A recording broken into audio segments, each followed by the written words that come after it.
A couple of weeks later, this Scotsman came again and said, there's another party, we're invited. I looked at my husband and said he can please himself, but I'm not going. And I think he realised that if he went, I just wouldn't be there when he came back. So he turned it down. We saw the Scotsman the following day or so. He said, oh, you missed a real performance. Apparently what had happened was her husband, this hottest number on the reef, her husband had come along with a gun and threatened the next boyfriend with the gun. So the police got involved, I think. So we had a very, very lucky escape there. We moved from that one-bedroom flat to a 3-bedroom flat, the other end of Germiston. And there we had more room, so it was nicer really for my daughter to have her own bedroom, completely separate from us. And we were there, I don't know, quite a few years.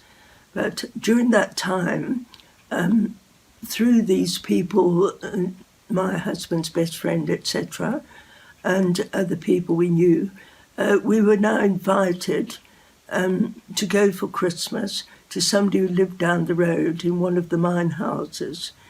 Now, I had met this woman and I had heard stories about her, that she was really what we call a nymphomaniac.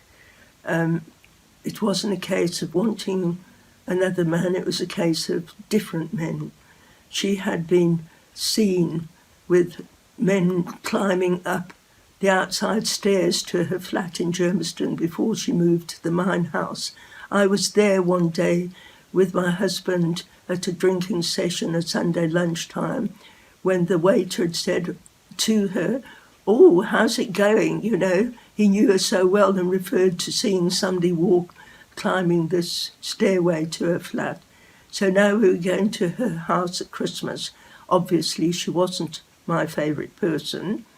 We got there, the table was laid, and my husband and I were told to sit down. We sat down, and she came through and said, oh, come and sit by me, to my husband. And I said, no, at Christmas, families sit together.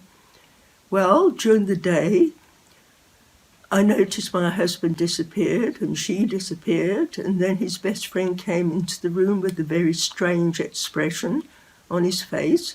That's how I began to realise what was going on. Then that evening, my husband suddenly said, well, I'm staying here tonight, I'm not going home up the road. And the worm turned. I said, you are going home.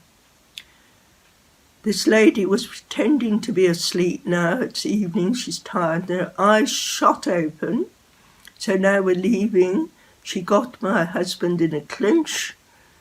I realised now I should have tapped her on the shoulder and said, get your own husband.